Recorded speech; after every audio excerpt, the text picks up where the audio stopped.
Hello दोस्तों, एक बार फिर स्वागत है आपका हमारे इस चैनल पर। मेरा नाम है वरुण और हम बात कर रहे हैं इतिहास की। भाई हमने बहुत सारी चर्चा कर ली प्राचीन भारतीय इतिहास की और मुझे लगता है ये आखिरी वीडियो है। आखिरी वीडियो इसलिए है, मतलब बनेंगी तो और भी वीडियोस समय समय पे हम और अच्छे से इलैबोरेट करके वीडियोस लेके आएंगे, लेकिन इस वीडियो में हम क्या लेने वाले हैं, जो पूरे प्राचीन भारतीय इतिहास को हमने शुरू से एंड तक पढ़ा है और उसमें बहुत सारे नगरों की चर्चा हुई है कि कौन सा नगर क्या है, कैसा है, क्या। सो पूरे प्राचीन भारतीय इतिहास के प्रमुख प्रमुख नगरों को इस वीडियो में हम लेके आए। तो क्या पढ़ने वाले हैं हम इस वीडियो में, प्राचीन भारतीय इतिहास के जो प्रमुख ऐतिहासिक स्थल हैं उनकी हम यहां पे वीडियो के माध्यम से चर्चा करने वाले हैं।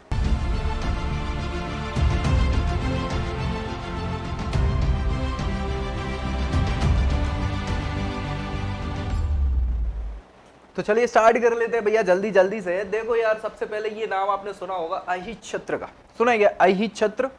सुना है? नहीं सुना तो मैं बता देता हूँ भैया, अहिच्छत्र बहुत इंपॉर्टेंट जगह है। वर्तमान में उत्तर प्रदेश के बरेली जिले में ये स्थित है, ठीक है, अहिच्छत्र। और रामनगर, बरेली जिले में जो रामनगर है उसको आज की वर्तमान स्थिति अहिच्छत्र की मानी जाती है। उस समय, मतलब कुछ समय बोले तो हमारे महाजनपद काल जो हमने 6वीं शताब्दी के आसपास पढ़ा था, ईसा पूर्व वाला, उस महाजनपद काल में भारत में अहिच्छत्र, उत्तरी पांचाल जो महाजनपद हुआ करता था, पांचाल, उसमें दो बटे हुए थे, पांचाल उत्तरी और दक्षिणी पांचाल के रूप में दो राज्य हुआ करते थे। तो उत्तरी पांचाल की राजधानी हुआ करती थी अहिच्छत्र। इसका जो वर्णन है महाभारत में मिल जाता है, किसका? अहिच्छत्र का। आगे चल के अहिच्छत्र को द्रोणाचार्य द्वारा लिया गया था। किसके द्वारा? द्रोण आचार्य के द्वारा इसको ले लिया गया था। और इस स्थल से चित्रित धूसर मृतभांड संस्कृति, ये बहुत इंपॉर्टेंट है। क्यों है? चित्रित धूसर मृत भांड संस्कृति, ये बर्तन बाड़े हुआ करते थे, तो चित्रित प्रकार के हमें यहाँ पे बर्तन वगैरह मिले हैं। साथ ही साथ यहाँ पे लाल मृदभांड संस्कृति के अवशेष भी मिले हैं। तो दो संस्कृतियां, चित्रित दूषण, जो उस समय आगे चल के हमारी जो पाषाणकालीन संस्कृति के बाद धातु संस्कृति आई, और फिर जो है उत्तर वैदिक काल, उत्तर वैदिक काल के आसपास की जो संस्कृतियां उसमें इसको डिस्क्राइब करा जाता है क्या? एज अ चित्रित दूषण मृदभांड सभ्यता संस्कृति और लाल मृतभांड संस्कृति, क्योंकि इनके जो अवशेष मिले हैं हमें, तो पाषाण से जो बर्तन वगैरह इन्होंने बनाए हैं वो कैसे बने? पाषाण से नहीं, मतलब वही मटके इत्यादि, तो वो लाल कलर के हैं और चित्रित है, ठीक है। सो यहाँ पे अवशेष प्राप्त हुए हैं। मौर्य काल की अगर बात करें तो यह मूर्तिकला के लिए बहुत ही इंपॉर्टेंट प्रसिद्ध क्षेत्र हुआ करता था, प्रसिद्ध केंद्र हुआ करता था। क्या? अहिच्छत्र। तो याद रखना है अहिच्छत्र, इस पर हमने डिस्कस कर लिया। उत्तरी पांचाल की राजधानी, महाभारत में विवरण, ठीक है, द्रोणाचार्य से संबंधित, और जो है अलग अलग संस्कृति, चित्रित दूषण मृतभांड, इसके अलावा लाल मृतभांड संस्कृति के अवशेष मिले। और साथ ही साथ मौर्य काल में ये कैसा? मूर्तिकला का एक प्रमुख केंद्र रहा है। वाह, उज्जैनी। उज्जैनी तो आप बहुत अच्छे से जानते होंगे, मुझे लगता है बताने की जरूरत नहीं, लेकिन ठीक है पढ़ लेते हैं, आ तो गया ही। प्राचीन कालीन इतिहास का महत्वपूर्ण स्थल उज्जैनी, वर्तमान में भी है भैया, उज्जैन के नाम से ये जाना जाता है। उज्जैन मध्य प्रदेश, महाकाल का यहाँ पे मंदिर है, ठीक है। मालवा प्रांत की बहुत ही महत्वपूर्ण नगरी ये कहलाती है, प्रसिद्ध रही है। महाजनपद काल में तो इसका महत्व है, क्योंकि अवंती महाजनपद की राजधानी हुआ कर रही थी, ठीक है। साथ ही साथ 6वीं शताब्दी के बाद यहाँ पे और महत्व बढ़ गया। क्यों? क्योंकि बढ़ गया उत्तर से दक्षिण को जाने वाला जो मार्ग होता था, व्यापारिक मार्ग, उसमें वो मार्ग जो है वो उज्जैन से ही गुजरता था, उज्जैन के पास से गुजरता था कहीं ना कहीं। सो इस नगर की अगर बात करें, क्षिप्रा नदी के तट पर यह अवस्थित नगर है। 5वीं शताब्दी में चंद्रगुप्त द्वितीय का नाम आपने सुना होगा, है ना, गुप्त साम्राज्य में इनका हुआ था और हमने डिस्कस भी करी थी। 9 रत्न पाए जाते थे इनके दरबार में, शकों को पराजित किया था, विक्रमादित्य की उपाधि धारण करी थी। सो इनने उज्जैनी को अपनी राजधानी बना लिया था। और महाकालेश्वर मंदिर, साथ ही साथ पृथ्वी का जो केंद्र बिंदु मंगलनाथ का मंदिर माना जाता है, वो भी कहाँ है? उज्जैन में। और भी बहुत सारे मंदिर हैं, कृष्ण मंदिर है, गोपाल जी का मंदिर है, और दर्शनीय स्थल के रूप में बहुत सारी चीजें उज्जैन में देखने को मिल जाती हैं। तो भैया बहुत ही सामरिक महत्व तो है ही, साथ ही साथ प्राचीन काल का ऐतिहासिक महत्व अपने आप में उज्जैन नगरी का है। सो इसका हमने वर्णन किया है और कई बार इसका नाम आया है। कोई दिक्कत परेशानी किसी को भी? चलिए आगे बढ़ लेते हैं। उज्जैनी के बाद इंद्रप्रस्थ की हम बात कर लेते हैं। किसकी बात कर लेते हैं? इंद्रप्रस्थ। इंद्रप्रस्थ मतलब दिल्ली का पुराना नाम है। ये देखो इंद्रप्रस्थ यहाँ दिख रहा होगा आपको, ये कापिल्य दिख रहा है, ठीक है। यहाँ पे आप जाएंगे, ये अहिच्छत्र दिख रहा है। उज्जैनी की हमने बात कर, सॉरी, ये अहिच्छत्र ऊपर होना चाहिए था, ठीक है। चलिए चंपा हो गया, है ना। सो ये सारे, ताम्रलिप्ति हो गया, कोसाम्बी हो गया, ये नाम है नगरों के, जिनको हम यहाँ पे डिस्कस करने वाले हैं। तो इंद्रप्रस्थ की हम बात कर रहे हैं। इंद्रप्रस्थ दिल्ली का पुराना नाम हुआ करता था, ये आपको मैं बता देता हूँ भैया। महाजनपद काल में अगर बात करें तो महाजनपद काल में इंद्रप्रस्थ राजधानी हुआ करती थी, ठीक है। यहां पर शासन राजतंत्रात्मक हुआ करता था, जो बाद में गणतंत्रात्मक हो जाता है। इंद्रप्रस्थ के लिए तो भैया आप मान के चलिए महाभारत में भी बहुत ज्यादा वर्णन इसका मिल जाता है। क्यों मिल जाता है? क्योंकि पांडवों ने ही अपनी राजधानी इंद्रप्रस्थ को बनाया था। पांडवों ने, कौरव और पांडव सुना ही होगा ना महाभारत में, तो वो पांडव जो 5 हुआ करते थे, उन्होंने अपनी राजधानी इंद्रप्रस्थ को बना लिया था, ठीक है। चलो भैया वाराणसी की बात कर लें। वाराणसी है ना, वाराणसी जो है बहुत ही इंपॉर्टेंट क्षेत्र है, क्योंकि धार्मिक रूप से बहुत महत्व है, ऐतिहासिक महत्व है, सामरिक महत्व भी है, तो बहुत इंपॉर्टेंट नगरी है, ऐतिहासिक और धार्मिक स्थल। वाराणसी महाजनपद काशी की राजधानी हुआ करती थी। किसकी? काशी की राजधानी हुआ करती थी। और एक जातक है, जो जातक हमने ग्रंथ की बात करी है ना, कि बौद्ध धर्म की ग्रंथ है, जातक ग्रंथ भी है। तो जातक ग्रंथ में एक है गुप्तिल जातक।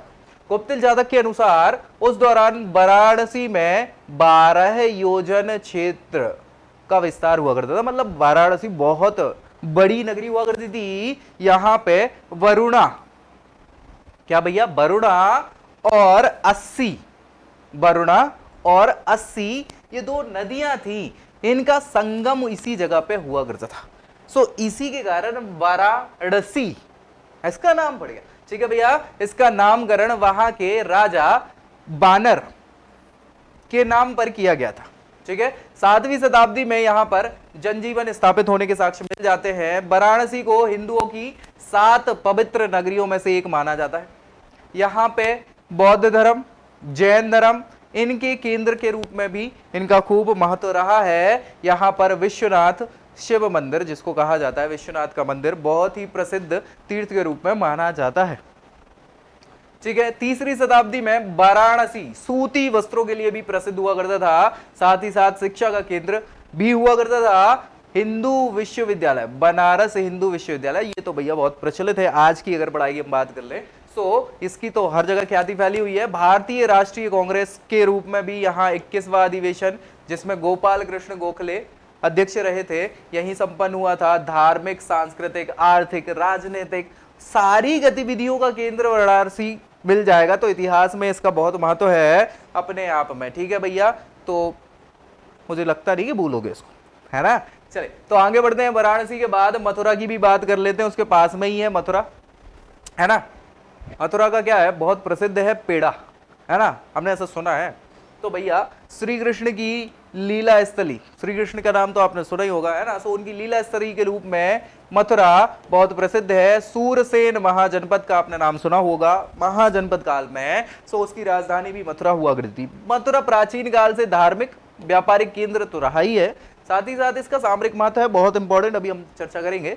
यह यमुना नदी के तट पर स्थित है, यमुना नदी के तट पर स्थित है और बहुत ही प्रमुख व्यापारिक केंद्रों में से एक रहा है। बहुत ही इंपॉर्टेंट, आगे चल के राजधानी भी रहेगी, है ना। मूर्तिकला के लिए भी प्रसिद्ध होगी। सारी चीजें पुराणों, महाभारत, इन सारी जगहों पर इसका वर्णन मिल जाता है। यदुवंशी शासक हुआ करते थे, यहाँ इनका राज्य चलता था शुरुआत में मथुरा में, ठीक है। गणतंत्रात्मक प्रणाली चल रही थी, फिर बाद में वहां से राजतंत्रात्मक प्रणाली हो जाती है ना, शासन की। और चीनी यात्री का नाम आपने सुना है, फाहियान। फाहियान जो है ये चंद्रगुप्त द्वितीय के दरबार में, विक्रमादित्य जो है गुप्त शासक, उनके दरबार में आए थे। सो मथुरा में भी इन्होंने भ्रमण करा था, उस समय बौद्ध विहारों का यहाँ पे निरीक्षण भी करा था। किसने? फाहियान ने। तो उनकी जो यात्रा वृत्तांत है उसमें पूरी जानकारी मिल जाती है। 18वीं शताब्दी के आसपास जाट व्यक्ति हैं सरदार सूरजभान, इन्होंने भी अपनी राजधानी मथुरा को बनाया था, ठीक है भैया। कोई दिक्कत परेशानी? मथुरा के बाद हम आ जाते हैं कौशल पे। कहां पे आ जाते हैं? कौशल,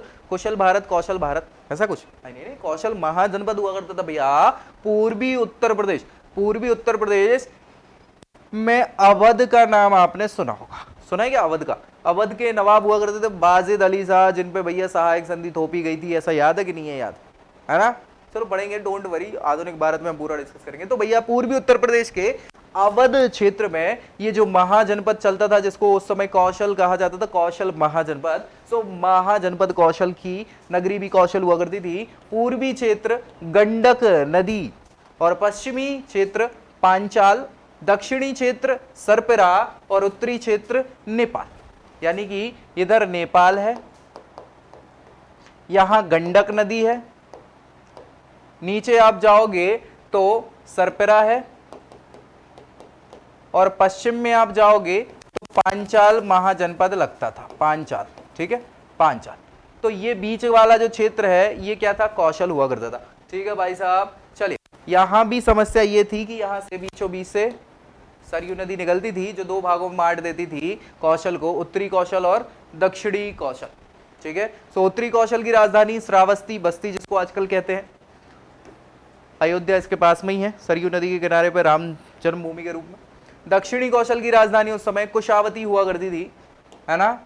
कुछ समय पश्चात महाजनपद काल के बाद जब मगध साम्राज्य का उदय हुआ, हर्यक राजवंश आया, तो अजात शत्रु ने कौशल को मगध साम्राज्य में मिला लिया था। कौशल नरेश प्रसन्नजीत हुआ करते थे, है ना, उनकी बहन हुआ करती थी राजकुमारी महाकौशला, उनसे इनके पिताजी ने शादी करी थी अजात शत्रु ने। तो बहुत सारी चीजें हैं जिस पे हम डिस्कस कर चुके हैं कहीं ना कहीं, ठीक है। चलिए, कौशल राज्य स्वयं को इक्ष्वाकु वंशी मानते थे। इक्ष्वाकु वंशी इसलिए क्योंकि भैया यहाँ पे इक्ष्वाकु वंश चल रहा था। आपने जैन धर्म में 23वें तीर्थंकर की भी हमने चर्चा करी थी, पार्श्वनाथ की, वो इक्ष्वाकु वंशी हुआ करते थे। कौशल का पहला ऐतिहासिक शासक प्रसन्नजीत ही हुआ करता था। इतिहास में इनकी मैंने जानकारी पढ़ी थी, है ना, जिनने अपनी बहन की शादी कराई थी हर्यक वंश के शासक बिंबिसार से, ठीक है, जो बिंबिसार का समकालिक हुआ करता था। बिंबिसार के बेटे ही तो अजातशत्रु थे जिनने फिर बाद में प्रसन्नजीत के बाद क्या करा, कौशल पे अधिकार कर लिया था। चलो, ताम्रलिप्ति, ये ताम्रलिप्ति बहुत इंपॉर्टेंट है, ये ऐतिहासिक स्थल है, ठीक है, पश्चिम बंगाल के मिदनापुर जिले में तामलुक नगर है। क्या नाम है, तामलुक नगर। तामलुक नगर को ताम्रलिप्ति के नाम से जाना जाता है। 5वीं शताब्दी में यह बंदरगाह हुआ करता था। चीनी यात्री फाहियान का नाम आपने सुना ही है। सो फाहियान जब घूम के आ रहे थे, सो वो अध्ययन के लिए ताम्रलिप्ति आए थे, और अपने यात्रा विवरण में भी ताम्रलिप्ति के 24 संघराम विहारों का उल्लेख किया है। इस स्थल पर उत्खनन के दौरान उत्तरी ओपदार मृतदांड संस्कृति का अवशेष जो है हमें प्राप्त हुए हैं। यह स्थल समुद्र के बहुत निकट हुआ करता था, लेकिन गंगा के मार्ग परिवर्तन होने के कारण इसका महत्व धीरे धीरे कम होता चला गया। यानी पहले ताम्रलिप्ति बंदरगाह था, प्रमुख व्यवसायिक केंद्र था, व्यापारिक केंद्र था, सारी चीजें हो रही थी। सो उसके कारण क्या है, इसका बहुत महत्व था। लेकिन जब गंगा ने क्या है अपना रास्ता बदल लिया, तो भैया इसकी महत्व जो है धीरे धीरे कम हो गई। ऐतिहासिक रूप से ज्यादा महत्ता थी, अभी भी महत्ता है, ऐसी बात नहीं है भैया, है ना।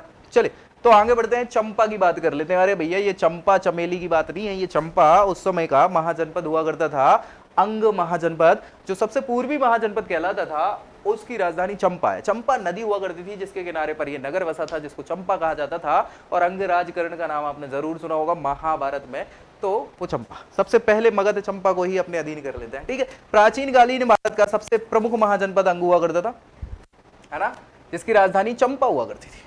और चंपा 6ठी शताब्दी ईसा पूर्व में बहुत ही प्रमुख व्यापारिक केंद्र हुआ करता था, व्यापारिक नगरी हुआ करता था। और यह गंगा और मलिनी नदियों के संगम पर अवस्थित हुआ करता था। यहां पर उत्खनन के दौरान बहुत सारी जानकारी मिली है। 6ठी शताब्दी के जनजीवन के साक्ष्य प्राप्त हो जाते हैं। चंपा की पहचान बिहार के भागलपुर में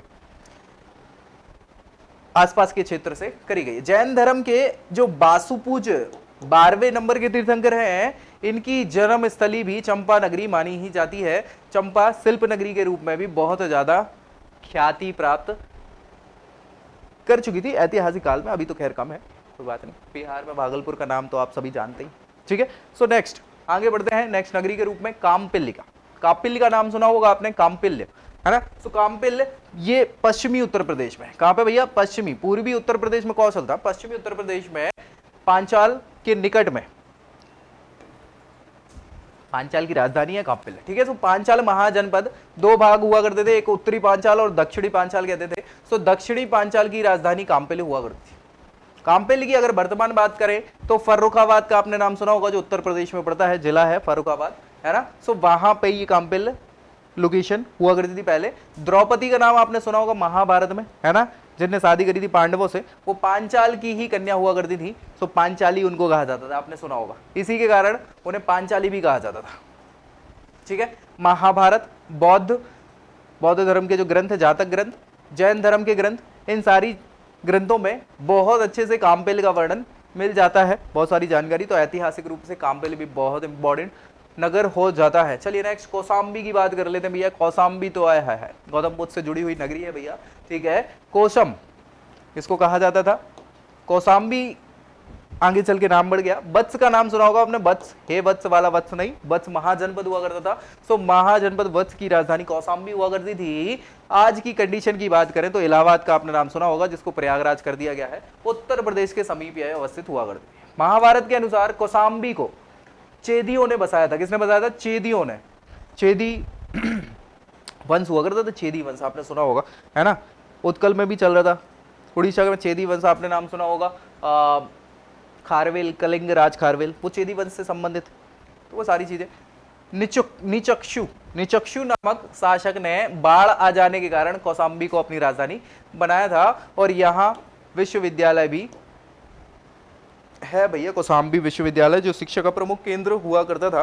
धार्मिक रूप से बहुत महत्व है, आर्थिक कारकों से कौशाम्बी का बहुत ज्यादा महत्व है, तो इसी कारण कौशाम्बी का नाम चलता है। गौतम बुद्ध से जुड़ी नगरी है ना। कौशाम्बी में सबसे ज्यादा इन्होंने बिहार करा और सारी चीजें, तो इंपॉर्टेंट हो जाती है अपने आप में। कपिल वस्तु, कपिल वस्तु तो भैया गौतम बुद्ध की अभी हम बात ही कर रहे थे। सो कपिल वस्तु उनकी जन्म स्थली है, लुम्बिनी कपिल वस्तु में पड़ती है, तो अपन चलो चर्चा कर लेते हैं। महत्वपूर्ण जो स्थल है प्राचीन भारतीय इतिहास के, उसमें कपिल वस्तु का नाम बहुत इंपॉर्टेंट है। क्यों? कपिल वस्तु आज उत्तर प्रदेश के बस्ती जनपद के उत्तर में, बस्ती के उत्तर में है तो नेपाल में कपिल वस्तु है ना, इंडिया में नहीं है, याद रखना। सो नेपाल की तराई में अवस्थित है। वर्तमान में इसे बुद्ध के नाम पर सिद्धार्थ नगर कहा जाने लग गया है। क्या नाम रख गया कपिल वस्तु का? सिद्धार्थ नगर नाम इसका हो गया है। बौद्ध धर्म के संस्थापक महात्मा बुद्ध का जन्म 563 होना चाहिए था, है ना। कुछ जगहों पे 563 ही लिखा है, कुछ जगहों पर 566 लिखा है, तो ठीक है। कपिल वस्तु के समीप लुम्बिनी जगह हुआ करती थी, वहीं पे गौतम बुद्ध का जन्म हुआ था। और कपिल वस्तु जो है शब्द का मतलब होता है कपिल का स्थान, है ना, कपिल का स्थान। इसी फलस्वरूप विद्वानों ने सांख्य दर्शन जो है उनके प्रवर्तक है कपिल मुनि। कपिल मुनि का संबंध भी कहां से माना है? कपिल वस्तु से बदला है। आधुनिक अनुसंधानों पर और उत्खनन से यह प्राप्त हुआ है, ज्ञात हुआ है कि पिपरहवा, जगह का नाम है पिपरहवा, ये कपिल वस्तु हुआ करता था, ठीक है। बुद्ध काल में कपिल वस्तु साक्य गणराज्य की राजधानी हुआ करता था। इसके अतिरिक्त मौर्यकालीन शासक अशोक ने भी यात्रा करी है लुम्बिनी की, कपिल वस्तु की। ये यहाँ सारा वर्णन उनने अपने अभिलेखों में दिया है। 10 गणराज्यों में कपिल वस्तु भी एक गणराज्य हुआ करता था, जिसमें हमने डिस्कस किया था। बुद्ध के जन्म के समय इक्ष्वाकु वंशीय क्षत्रियों का शासन वहां पे हो रहा था। गौतम बुद्ध के पिता शुद्धोधन साक्यों के प्रमुख हुआ करते थे। कपिल वस्तु के पूर्व रामग्राम के कोलियों का राज्य हुआ करता था। ये 10 हमने गणतंत्रों की बात करी है, एक वीडियो मैंने डाली हुई, आप चाहे तो चेक कर लीजिएगा, प्लेलिस्ट में पड़ी होगी।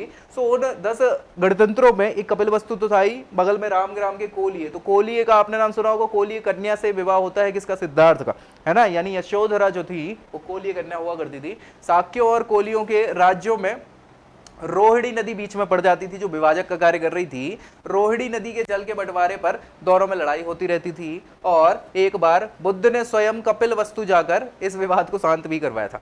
तो बहुत इंपॉर्टेंट है कपिल वस्तु, क्योंकि इसका धार्मिक महत्व तो है ही, राजनीतिक और आर्थिक महत्व भी अपने आप में मिल जाएगा। तो कपिल वस्तु कहां पड़ रहा है? नेपाल की तराइयों में पड़ रहा है, उत्तर प्रदेश के बस्ती जिला के उत्तर में। डन, कोई दिक्कत परेशानी? चले आगे बढ़ते हैं। ऋषिपत्तन क्या है भैया? ऋषिपत्तन ये बनारस के समीप सारनाथ, ये पूछ लिया जाता है ऋषिपत्तन किसका प्राचीन नाम है ना। सो सारनाथ को ऋषिपत्तन कहा जाता था। तो ये भैया याद रखना बौद्ध धर्म के लिए बहुत इंपॉर्टेंट है, क्योंकि सारनाथ में ही पहला उपदेश गौतम बुद्ध ने दिया था, ठीक है। महात्मा बुद्ध ने सच्चे ज्ञान की प्राप्ति के पश्चात जब उन्हें संबोधि हो गई थी, है ना, तब उन्हें बुद्ध कहा गया था। सबसे पहले ऋषिपत्तन यानी सारनाथ में ही पहला उपदेश दिया था। और इसी समय जब ने उपदेश दिया था तो बौद्ध धर्म के अनुसार इसी को क्या कहते हैं? क्या कहते हैं? धर्म चक्र प्रवर्तन इसको कहा जाता है। उपदेश इन्होंने अपने 5 साथियों को दिया था, जिसे धर्म चक्र प्रवर्तन कहा गया था। इसी स्थल पर महात्मा बुद्ध ने संघ भी बनाया था, और अपने 5 साथियों और बनारस के श्रेष्ठी, उनका नाम है यश, इनको संघ में क्या किया था? प्रवेश दिया था। मौर्यकालीन शासक अशोक इन्होंने यात्रा भी करी थी और सारनाथ में क्या है स्तंभ का निर्माण किया था, जिसे हम क्या कहते हैं, क्या कहते हैं, अशोक चक्र कहते हैं भैया, है ना। सो यही वो स्मारक है जो भारत का राज चिन्ह कहलाता है। आपने देखा होगा ना वो अशोक चिन्ह वाली प्रतिमा जिसमें शेर बने हुए हैं चारों तरफ, नीचे फिर और भी हाथी घोड़ा है ना, चारों तरफ सिंह का वो बना हुआ है। तो ये अशोक चक्र का जो चिन्ह है वो अशोक ने सारनाथ में बनवाया था। धर्म चक्र प्रवर्तन हुआ था, गौतम बुद्ध का पहला उपदेश हुआ था। बहुत इंपॉर्टेंट है अपने आप में। ऋषि पत्नम इसका पुराना नाम हुआ करता था, ठीक है। कोई दिक्कत परेशानी, चले आगे बढ़ लेते हैं। राजगृही, वाह वाह वाह वाह वाह। राजगृही की अगर हम बात करें, क्यों करें, क्योंकि भैया इंपॉर्टेंट है, इसलिए इंपॉर्टेंट है क्योंकि मगध की राजधानी हुआ कर रही थी और मगध पहला शक्तिशाली साम्राज्य उभर के आया था जो महाजनपदों को अपने अंदर कर लेता, ठीक है। सो राजगृह, उस समय इसको राजगीर, मतलब राजगीर तो आज भी बोलते हैं, राजगीर राजगीर बोलते हैं। अगर आप देखेंगे तो बिहार के पास में, मतलब बिहार में पटना के पास में पड़ता है। सो राजगीर राजगीर आज बोलते हैं, लेकिन पहले इसको गिरी वज्र कहा जाता था। क्या कहा जाता था? गिरी वज्र कहा जाता था, गिरी वज्र, ठीक है। और दूसरी चीज राजगृह, राजगृही भी इसको बोला जाता था, ठीक है। 16 महाजनपदों में से प्रसिद्ध महाजनपद जो था सबसे शक्तिशाली, जिसको मगध कह रहे हैं, सो उसकी प्राचीन राजधानी क्या थी?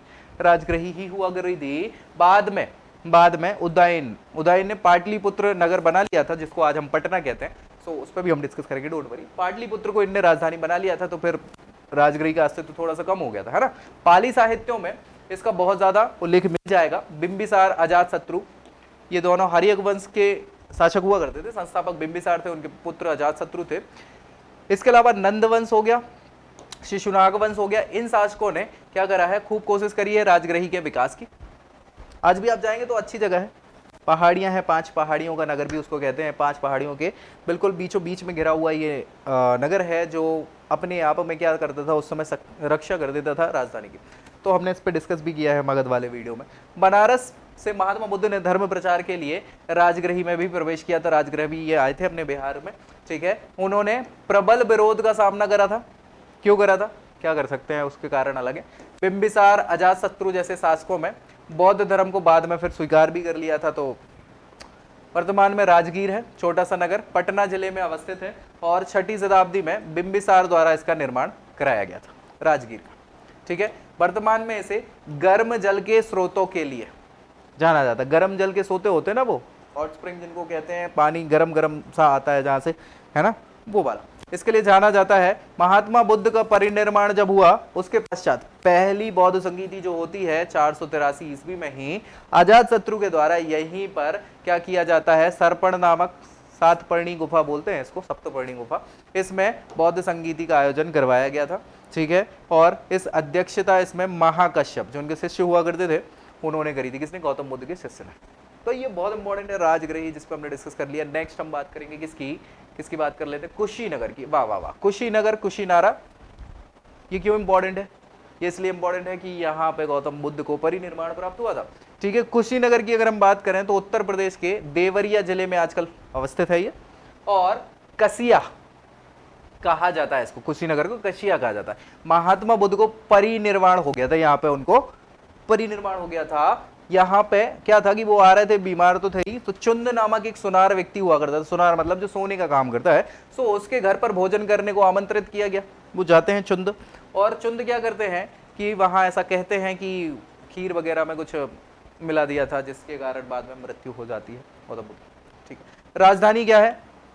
कुशीनगर हुआ करती थी। किसकी? मल्ल गणतंत्र हुआ करता था उस समय, और ये चंद भी, मतलब उस समय मल्ल साम्राज्य ही चल रहा था। कहाँ पे?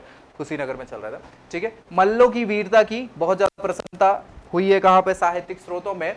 और अशोक के 8वें शिलालेख में, जो बड़ा शिलालेख है, उसमें दीर्घ निकाय, दिव्यवदान, फाहेयान, होइनसांग, ये सारे लोग हैं बाकी के, इनमें भी सभी लोगों के विवरण में कुशीनगर का उल्लेख पर्याप्त मिल जाता है, क्योंकि भैया बौद्ध धर्म से संबंधित इंपॉर्टेंट साइट है, यहीं पे तो गौतम बुद्ध को परिनिर्वाण हुआ था, ठीक है। सो कनिष्क के विहार और अशोक के स्तूपों में के द्वारा यहाँ पे स्तूप निर्माण कराया, मतलब कनिष्क ने यहाँ पे बिहार का निर्माण कराया था, अशोक ने यहाँ पे क्या किया था? स्तूप भी बनवाया था।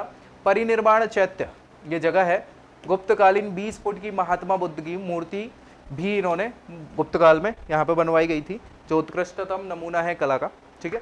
सो कुशीनगर अपने आप में बहुत इंपॉर्टेंट हो जाता है। कसिया अभी कहते हैं, देवरिया जिला उत्तर प्रदेश में पड़ता है। ठीक है, गौतम बुद्ध के परिनिर्वाण के लिए इंपॉर्टेंट है और बहुत सारे बौद्ध धर्मों से, मतलब बौद्ध धर्म के बहुत सारे लोगों से ये जुड़ा हुआ है। बहुत साहित्यों में इसकी बहुत सारी जानकारी आपको मिल जाएगी। चलिए नेक्स्ट बात कर लेते हैं वैशाली की। वैशाली भैया ये जैन धर्म से संबंधित है। क्यों संबंधित है? महावीर स्वामी का वैशाली में ही जन्म होता है, वैशाली के कुंडग्राम।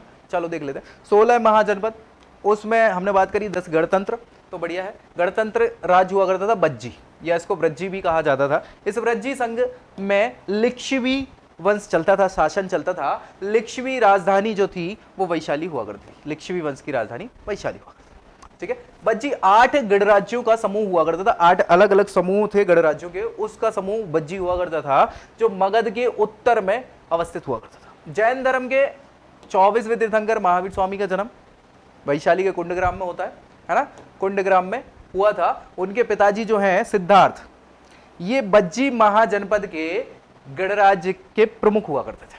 समझ पा रहे हैं ना, इनके पिताजी प्रमुख हुआ था। प्राचीन कालीन प्रख्यात नृत्यांगना का नाम आपने सुना होगा, आम्रपाली। वैशाली की नगर वधू के नाम से मशहूर हैं ये, और गौतम बुद्ध के विवरणों में आपको ये मिल जाएंगी। बाद में फिर ये भी बौद्ध धर्म स्वीकार कर लेती हैं। तो नृत्यांगना हुआ करती थी, नाचने वाली, और बहुत मशहूर हुआ करती थी। तो ये वैशाली की नगर वधू आम्रपाली है ना, ये वैशाली में ही रहती थी। ठीक है, जिसे महात्मा बुद्ध ने स्वयं वैशाली जाकर बौद्ध धर्म की दीक्षा प्रदान कर दी थी। शिशुनाग, शिशुनाग जैसे ही हर्यक वंश से समाप्त होता है, सो शिशुनाग वंश की स्टैब्लिशमेंट करते हैं। तो भैया वो क्या करते हैं, राजधानी तब तक क्या चल रही थी, पाटलिपुत्र चल रही थी। तो पाटलिपुत्र से अपनी राजधानी कहाँ चेंज कर लेते हैं, वैशाली चेंज कर लेते हैं। 383 ईस्वी पूर्व में यहाँ पे क्या होता है, द्वितीय बौद्ध संगीति भी होती है। हालांकि ये शिशुनाग के शासनकाल में नहीं होती, शिशुनाग तो वैशाली अपनी राजधानी बनाते हैं। इनका जो उत्तराधिकारी होते हैं कालाशोक, कालाशोक यहाँ पे दूसरी बौद्ध संगीति का आयोजन कराता है। ठीक है, इसी दौरान वैशाली में मतभेद हो जाते हैं, और किस में मतभेद हो जाते हैं, बौद्ध धर्म में। और स्थविर और महासांगिक 2 संप्रदाय जनरेट हो जाते हैं दूसरी बौद्ध संगीति में। हालांकि बाद में ये इकट्ठे हो जाते हैं, क्या कर सकते हैं। ठीक है, गुप्त शासक चंद्रगुप्त विक्रमादित्य जो द्वितीय हैं, उनके राज्यपाल मतलब वो राज्यपाल का कार्य वैशाली में कर रहे थे। ठीक है, कालांतर में अजातशत्रु ने इस पर आक्रमण कर मगध साम्राज्य में इसको मिला लिया था। अजातशत्रु ने पहले इसको मिला लिया था, याद रखना। अजातशत्रु पहले हैं और ये गुप्त साम्राज्य अलग चल रहा है, वो तो बाद की बात है। तो ये लाइन ऊपर नीचे हो गई, डोंट वरी। गुप्त शासक चंद्रगुप्त मौर्य बहुत बाद में आएंगे, पहले अजातशत्रु। तो उनने आक्रमण करके मगध साम्राज्य में वैशाली को मिला लिया था। फिर बहुत बाद में जब गुप्त साम्राज्य आता है एडी के आसपास, है ना, 300 450 एडी के आसपास की बात है ये। ठीक है, 350 मतलब 385 एडी में ये शासक बनते हैं चंद्रगुप्त II।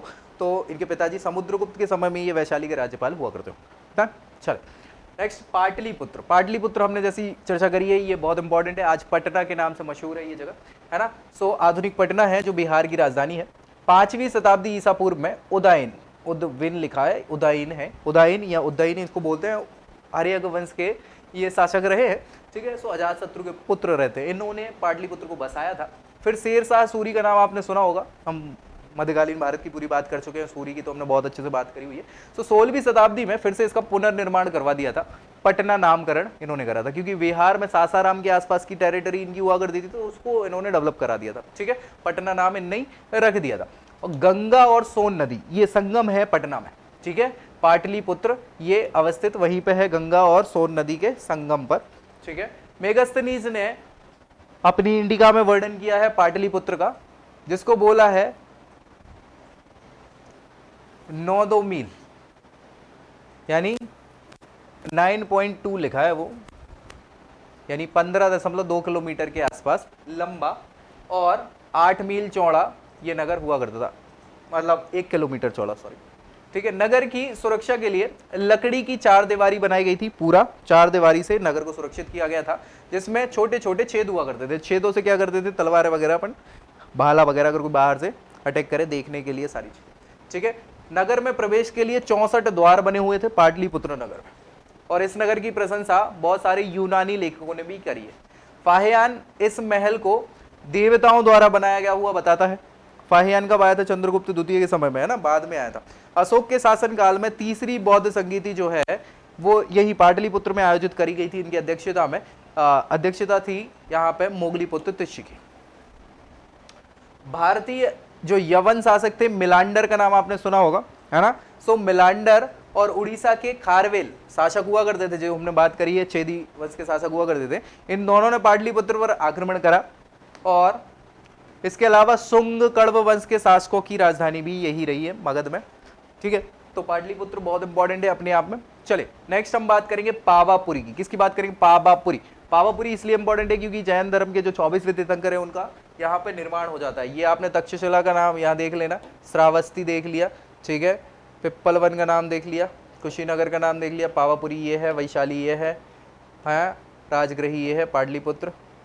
हालांकि ये पाटलिपुत्र इधर होगी, गलत गलत बना दिया है इन्हें जल्दबाजी में। ठीक है, चलो पावापुरी। पावापुरी महाजनपदों में ये भी गणतांत्रिक राज्य जो मल्ल हुआ कर रहा था उसके दूसरे भागे की राजधानी हुआ करती थी पावापुरी। कुछ विद्वानों के अनुसार बिहार के नालंदा जिले में ये अवस्थित है, आज की कंडीशन में बिल्कुल है, जबकि कुछ इसे गोरखपुर के दक्षिण में स्थित पाते हैं। पडरील नामक स्थल को मान लेते हैं। तो ये वैचारिक मतभेद है, क्या ही कर सकते हैं। 469 ईसा पूर्व में 72 वर्ष की आयु में धर्म प्रचार करते समय महावीर स्वामी को निर्वाण की प्राप्ति जो है पावापुरी में हो गई थी। तो ये इंपॉर्टेंट साइड है जैन धर्म के हिसाब से, ठीक है। बाकी ऐतिहासिक रूप से ये मल्ल जो गणतंत्र हुआ करता था, राज्य हुआ करता था, उसकी भी राजधानी हुआ करती थी। ठीक है, चले तक्षशिला। भैया तक्षशिला तो इंपॉर्टेंट है ही अपने आप में, हालांकि अभी वर्तमान में भारत में ये स्थित नहीं है, पाकिस्तान में है। ठीक है, पाकिस्तान के रावलपिंडी का नाम आपने सुना होगा, उसमें ये अवस्थित है तक्षशिला। विश्वविद्यालय हुआ करता था भैया, शिक्षा का प्रमुख केंद्र भारत का, विदेशों से भी लोग पढ़ने आते थे, बौद्ध धर्म का भी केंद्र रहा है, और बाद में तक्षशिला खत्म हो गया। चलो ठीक है। आयुर्वेद चिकित्सा केंद्र के रूप में बहुत ज्यादा ख्याति प्राप्त था। सिकंदर के आक्रमण के काल के समय यहाँ पर राजा अम्बी, ये आदि लिखा है, आम्बी है वो, ठीक है, आम्बी की राजधानी हुआ करती थी। राजा बिंबिसार ने अपने प्रसिद्ध चिकित्सक, मतलब राजवैद्य हुआ करते थे उसमें, जीवक का नाम सुना होगा आपने, वो जीवक ने भी तक्षशिला से ही प्रशिक्षण लिया था। 43-44 ईसा पूर्व के आसपास अपोलोनियस, क्या नाम है? अपोलोनियस, ये यूनानी यात्री थे। इन्होंने भी तक्षशिला का भ्रमण करके इसका विस्तृत वृत्तांत लिखा हुआ है। अशोक के काल में तक्षशिला उत्तरापथ की राजधानी हुआ करती थी। 7वीं शताब्दी के दौरान तक्षशिला कश्मीर का हिस्सा हो गई थी। प्राचीन शिक्षा केंद्र के रूप में तक्षशिला विश्वविद्यालय, इसको ख्याति प्राप्त भाई सबसे पुराना विश्वविद्यालय मान लिया जाता है, याद रखिएगा इसको, ठीक है। यहाँ पर पाणिनि का नाम तो आपने सुना ही होगा, कौटिल्य का नाम बहुत अच्छे से सुना होगा, पतंजलि का नाम भी सुना होगा। ये सभी लोग प्रमुख रूप से यहाँ पे पहले तो शिक्षा ग्रहण करी, बाद में महान विद्वान बने और शिक्षक की काम भी किया है कुछ कुछ समय पे इन्होंने, ठीक है। यहाँ पे महमूद, सुल्तान महमूद हैं। कब की बात चल रही है? ये 11वीं शताब्दी के आसपास की बात चल रही है। यहाँ पे तक्षशिला के महत्व को कम कर दिया। क्यों कम कर दिया? महमूद जो गजनबी था उसने आक्रमण करे, उसके बाद जब मोहम्मद गौरी आया तो मोहम्मद गौरी के समय तक तो खत्म ही हो गया था। महमूद गजनबी के समय भी मतलब स्थिति खराब ही हो गई थी शुरुआत में, तो तब से फिर तक्षशिला का महत्व क्या है? कम हो गया, बात ही खत्म। चलो नेक्स्ट श्रावस्ती की बात कर लेते हैं। श्रावस्ती भैया ऐतिहासिक स्थल है, राप्ती नदी के तट पर है, ठीक है। यह गोंडा और बहराइच, उत्तर प्रदेश के ये जिले हैं भैया, गोंडा और बहराइच, इन जिलों के सीमा पर ये स्थित जगह है श्रावस्ती, ठीक है। इसको पहले सहेत महेत, जो आज में उत्तर प्रदेश में पड़ता है, इसके नाम से या इस जगह पे ये पर्टिकुलर अवस्थित है।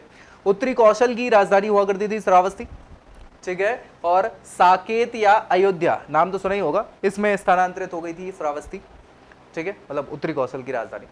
साहित्यिक स्रोतों में श्रावस्ती का उल्लेख व्यापारिक संदर्भ में मिल जाता है, बहुत अच्छा केंद्र था व्यापार का ये। साथ ही साथ धार्मिक नगरी भी हुआ करती थी। क्यों हुआ करती थी? क्योंकि आजीवक संप्रदाय का नाम हमने पढ़ा है और डिस्कस भी किया है बहुत अच्छे से, मोखली पुत्र गुशाल जिनको हम बोलते हैं, है ना। सो मखली पुत्र गुशाल, इनका जन्म कहाँ हुआ था? इसी श्रावस्ती में हुआ था। साथ ही साथ जैन धर्म के जो तीर्थंकर हैं, संभवनाथ 3रे नंबर के, चंदा प्रभु 8वें नंबर के, इनका भी यहाँ से जुड़ाव है। साथ ही साथ श्रावस्ती के एक साहूकार हुआ करते, साहूकार मतलब व्यापारी, श्रेष्ठी जिनको बोलते हैं।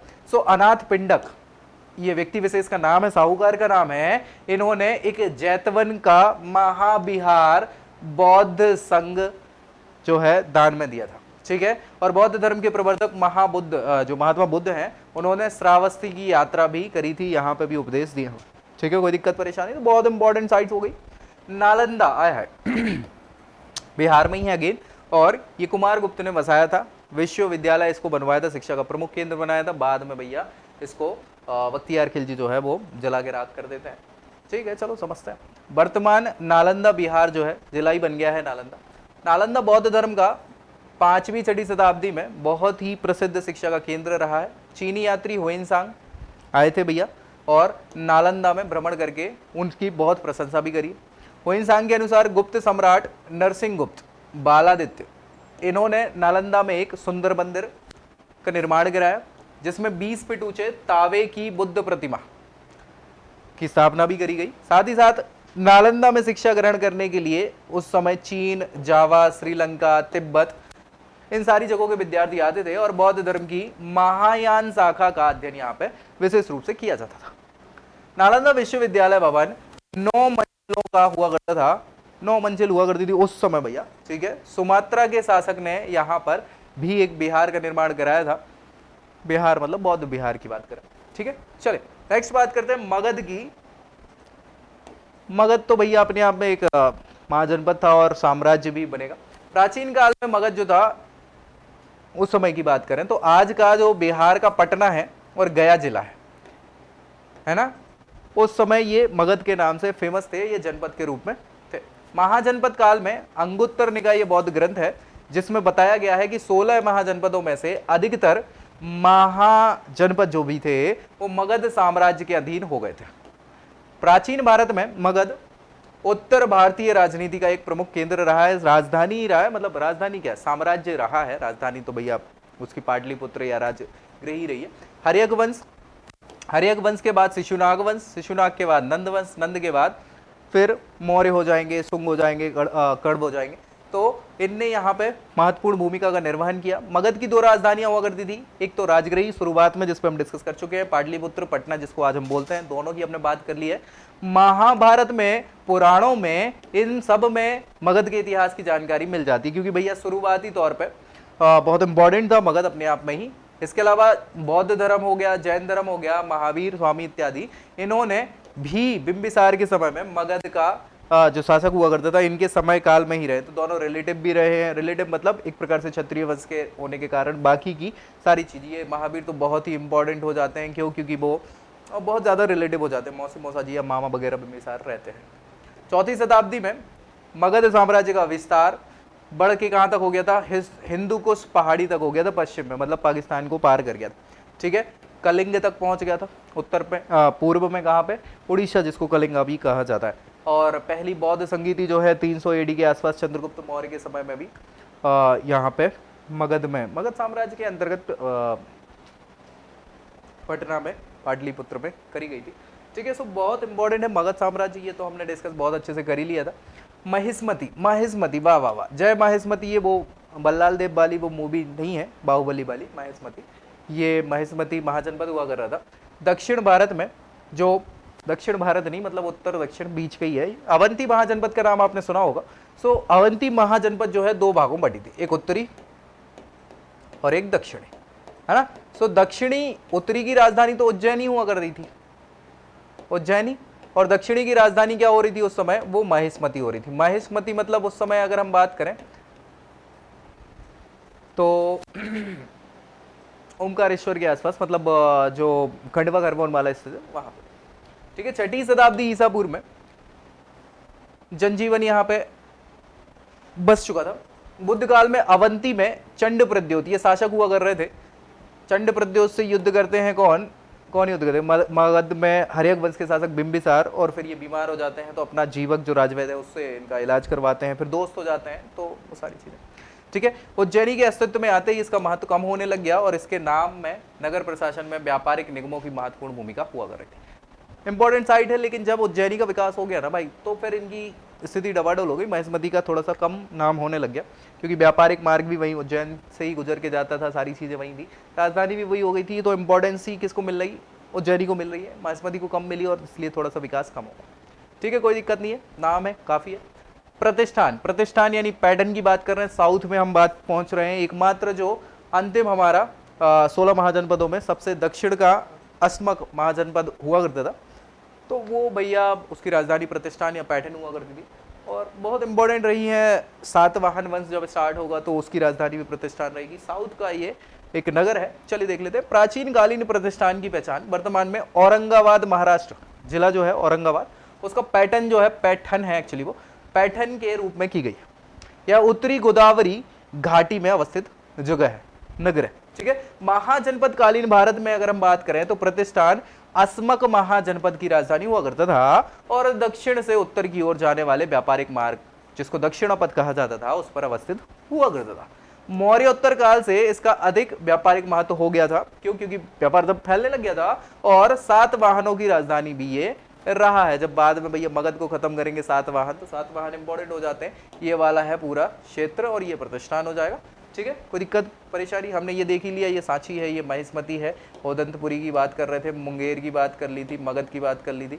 ठीक है, चलो ठीक है। और देखते हैं भैया, ये अभी बचे दक्षिण भारत के और राज्य। तो नागार्जुन कोंड, नागार्जुन कोंड की बात करेंगे, है ना। क्या है भैया? नागार्जुन कोंड आंध्र प्रदेश में गुंटूर जिले का नाम आपने सुना होगा, वहां पर स्थित है। क्यों? क्योंकि भैया ये भी राजधानी रही है। ठीक है, इसका धार्मिक और व्यापारिक दोनों दृष्टि से बहुत ही महत्व है। क्यों महत्व है? क्योंकि सातवाहन शासक हॉल का नाम आपने सुना होगा। ये बहुत बड़े अच्छे शासक तो थे, लेकिन विद्वान व्यक्ति थे जिन्होंने गाथा सप्तशती की रचना करी हुई है।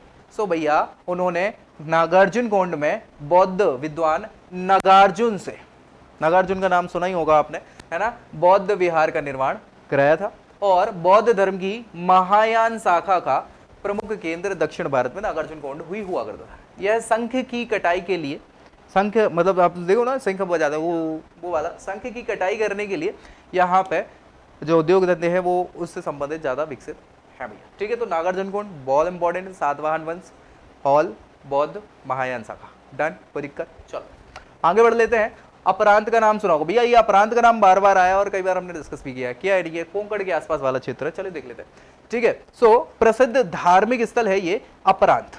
ठीक है, अपरांत महाराष्ट्र के उत्तरी कोंकणी क्षेत्र की बात चली, गोवा वाला क्षेत्र जो है महाराष्ट्र में। ठीक है, सो उससे पहचाना गया है, यह अपरांतक या अपरांतिक के नाम से भी जाना जाता है ना। और राष्ट्रकूट, पहले सातवाहन फिर राष्ट्रकूट, इनका बहुत केंद्र रहेगा ये अपरांत।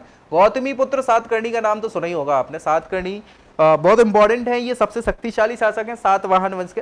तो इन्होंने अपरांत पर विजय प्राप्त करी थी और महावंश ग्रंथ है, बौद्ध ग्रंथ है, उसके अनुसार मौर्य शासक अशोक ने अपरांत में बौद्ध धर्म के प्रचार के लिए धर्म रक्षित को भेजा था, है ना। महाधर्म रक्षित और नीचे गए थे। ठीक है, सो धर्म रक्षित को अपरांत में बौद्ध धर्म के प्रचार के लिए भी भेजा था। चलिए अपरांत के बाद कलिंग की बात कर लेते हैं भैया। कलिंग, कलिंग ये वो जगह है जहां पे अशोक का हृदय परिवर्तन हो जाता है। खारवेल जैसे महान शासक ने हाथी गुम्फा अभिलेख का निर्माण कराया। बहुत सारी इंपॉर्टेंसी है। आज फिलहाल अगर बात करें तो उड़ीसा में पड़ता है कलिंग।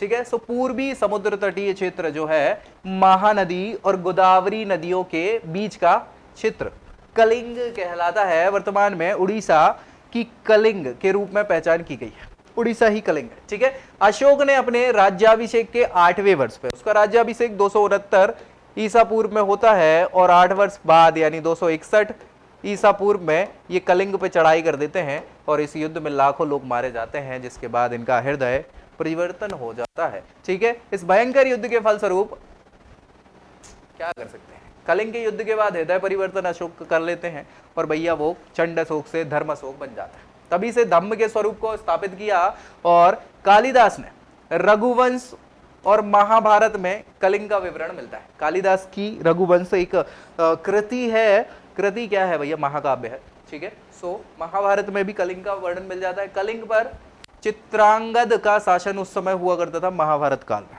किसका? चित्रांगद का। तो बहुत इंपॉर्टेंट है।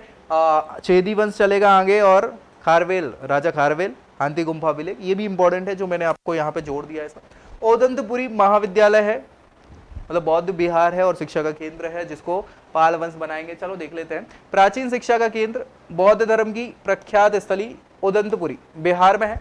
बिहार में भी गया जिले में। ठीक है, पाल शासक जो रहे हैं बिहार में फिर पाल शासक, जो बंगाल में पाल शासक आ गए थे, और पाल शासकों ने भी यहाँ पे क्या किया है, उदंतपुरी की उन्नति में बड़ी भूमिका निभाई है। यहाँ पर विशाल पुस्तकालय था, बाद में इसको जला दिया गया, याद रखना। बौद्ध ब्राह्मण धर्म की पुस्तकें विद्वान थी। उदंतपुरी में उन्तपुर भी कहा जाता है इसको, और 8वीं शताब्दी के मध्य में बंगाल और बिहार में पाल संस्थापक जो थे, पाल वंश के संस्थापक गोपाल ने ही यहाँ पर महाबिहार की स्थापना भी करी। फिर बाद में धर्मपाल हो गए और वो सारे लोग भी यहाँ पे बहुत सारा उत्थान का काम करते हैं। ठीक है, चलिए उदंतपुरी याद रखना महाबिहार है, और उस समय शिक्षा का केंद्र हुआ करता था, बौद्ध शिक्षा का बहुत सारी पुस्तकें थी। बाद में जब ये हमने बताया था ना, नालंदा को जला दिया गया था जब बख्तियार खिलजी ने, उसी समय फिर भैया उदंतपुरी भी हो गया, और बाकी के जितने भी बौद्ध केंद्र थे या हिंदू धर्म से संबंधित केंद्र थे उन सबको जला दिया गया था, तोड़ ताड़ दिया गया था। चलिए मुंगेर भी बिहार राज्य में स्थित है। मुंगेर का तो नाम सुना ही होगा आपने, है ना। मुंगेर अंग महाजनपद का प्रमुख केंद्र हुआ करता था।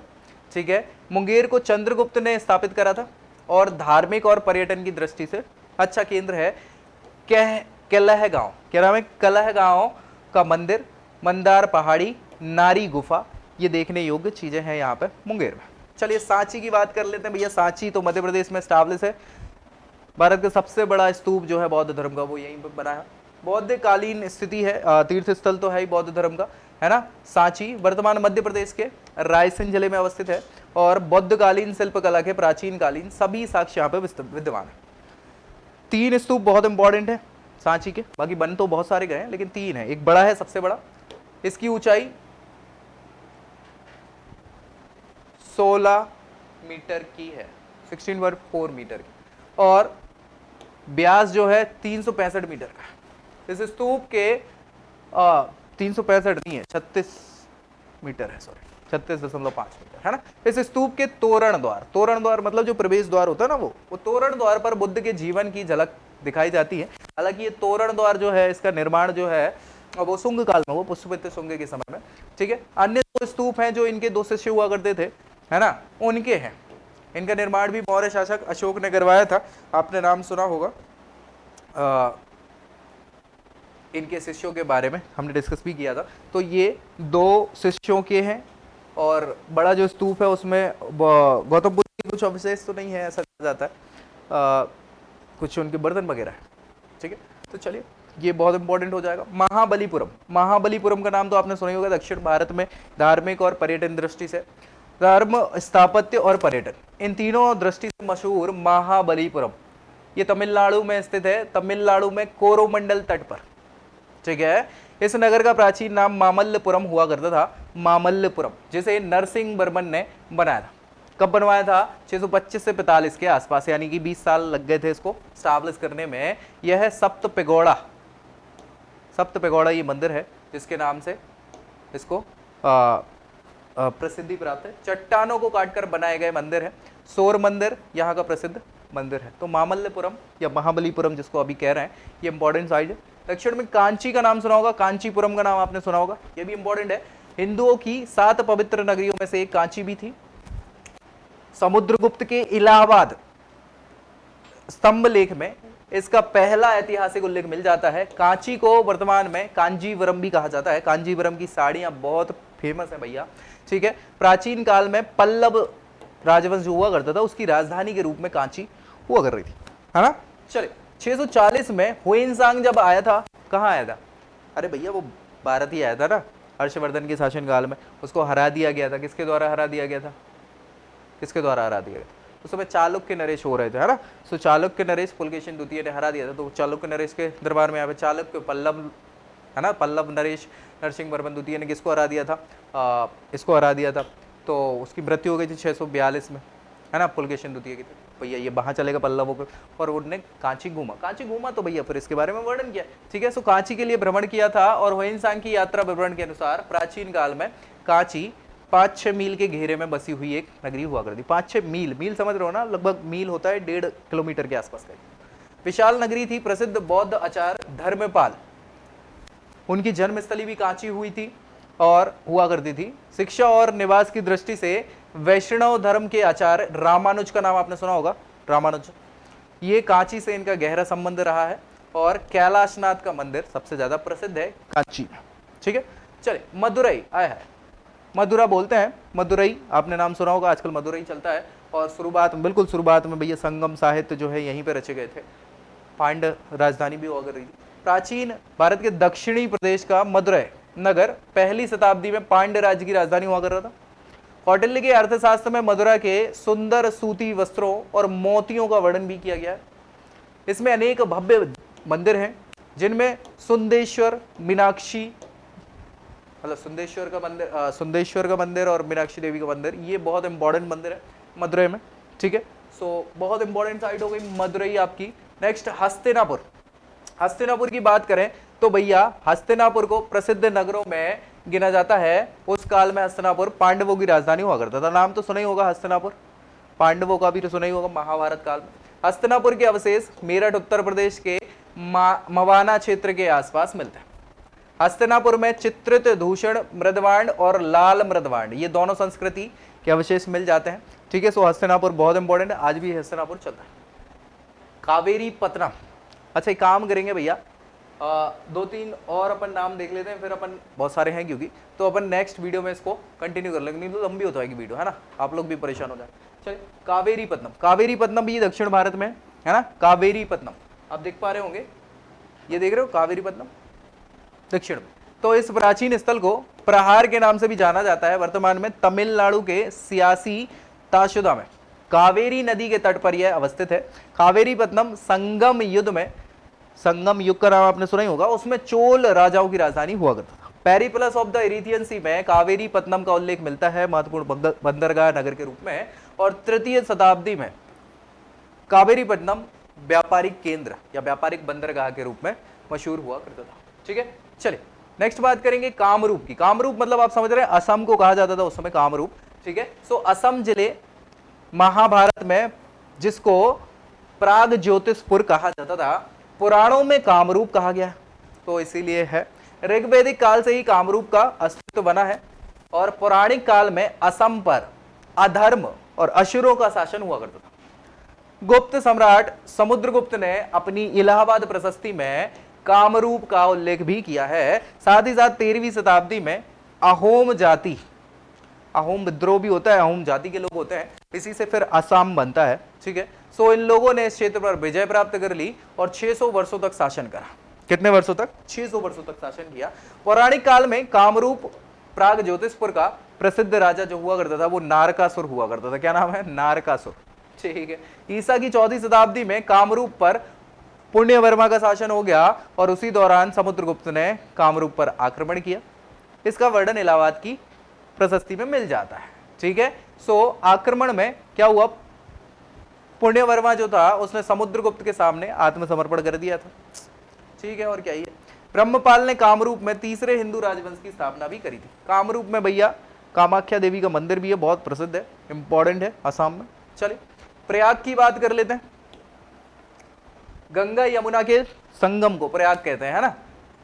इलाहाबाद जिसको बोलते थे पहले, भी नाम चेंज हो गया। ठीक है, सो इसे तीर्थराज भी कहा जाता है। गुप्तकालीन शासक प्रयाग राजधानी इनकी हुआ करती थी, और समुद्रगुप्त की प्रयाग प्रशस्ति, इलाहाबाद प्रशस्ति जिसको बोलते हैं, यही है। ठीक है, हर्षवर्धन ने 5 वर्ष के अंतराल में क्या किया, इन्होंने बौद्ध धर्म के सम्मेलन करते थे। ठीक है, चीनी यात्री हुइनसांग ने 643 ईस्वी में 5वें नंबर की थी शायद ये, इस सम्मेलन में भाग भी लिया था। ठीक है, हर्षवर्धन के काल में ही। यहाँ पर अशोक के स्तंभ भी विद्यमान है, जो सबसे प्राचीन ऐतिहासिक स्मारक के रूप में यहाँ पे प्रयाग में प्राप्त हुए हैं। प्रयाग का नाम इलाहाबाद कब किया गया था? 1583 में। 1583 में अकबर ने यहाँ पे किला बनवाया था, उसके उपरांत इसका नाम इलाहाबाद कर दिया था। ठीक है, चलो कन्नौज की अगर हम बात करें, कन्नौज, कन्नौज इंपॉर्टेंट हो जाता है। मूल नाम क्या है? कान्यकुब्ज। कान्यकुब्ज के नाम से कन्नौज बाद में नाम हो जाता है कान्यकुब्ज। पहचाने जाने वाली उत्तरी भारत की प्राचीनतम स्थल के रूप में कन्नौज। और भैया बौद्ध धर्म का तो केंद्र हुआ करता था, ये बहुत इंपॉर्टेंट। पतंजलि, पतंजलि ने अपनी रचना करी है महाभाष्य, इसमें कन्नौज का वर्णन किया हुआ है, और महाभारत में भी इसका उल्लेख किया गया है। कन्नौज बाद में भैया 3 राजवंशों की लड़ाई का प्रमुख केंद्र हो जाता है उत्तर भारत की राजधानी, व्यापारिक केंद्र, और इन सारी चीजों के लिए प्रमुख राजनीतिक महत्व इसका हो जाता है, जिसके कारण यहाँ पर लड़ाई होती है। ठीक है, चीनी यात्री फाहियान जो चंद्रगुप्त द्वितीय है ना, जो विक्रमादित्य गुप्त वंश के शासक, उनके दरबार में आए थे। सो यहाँ पे चीनी यात्री फाहियान कन्नौज में आए थे और वहां पे 2 बौद्ध विहारों का निरीक्षण भी करा था। इसके अलावा जो हुइनसांग था, हुइनसांग भी 7 वर्षों तक कन्नौज में ठहरा था। हर्षवर्धन ने कन्नौज को अपनी राजधानी भी बनाया था। समृद्धि और ऐश्वर्य के फलस्वरूप इस नगर को महोदय श्री कहा जाता था। 816 से 1090, ये डैश भूल गए लगाना, 816 से 1090 ईस्वी में प्रतिहार शासकों ने कन्नौज को अपनी राजधानी बनाया। उस दौरान कन्नौज उत्तरी भारत का प्रमुख नगर बन चुका था और अंतिम प्रतिहार शासक राज्यपाल जो हुआ करते थे, जिनको चंदेल शासकों ने मार दिया था, गंडन जिनका नाम था। ठीक है, और कन्नौज का अंतिम राठौर शासक जयचंद हुआ कर रहा था, जिसको मोहम्मद गौरी के हाथों मार दिया गया था। ठीक है, फिर उसके बाद तो भैया ये पूरा दिल्ली सल्तनत, मुगल सल्तनत होते हुए अभी कन्नौज बहुत इंपॉर्टेंट है। इस पे हमने कई बार डिस्कशन किया भी हुआ है हर वीडियो में, मतलब उस समय के इतिहास में कन्नौज का नाम आपको मिला ही होगा प्राचीन भारतीय इतिहास में। ठीक है, तो मुझे लगता है अभी इतना काफ़ी है इस वीडियो में। नेक्स्ट वीडियो में इसका पार्ट 2 हम लेके आ जाएंगे, क्योंकि बहुत सारी नगरी हैं। तो मिलते हैं नेक्स्ट वीडियो में, तब तक के लिए जय हिंद।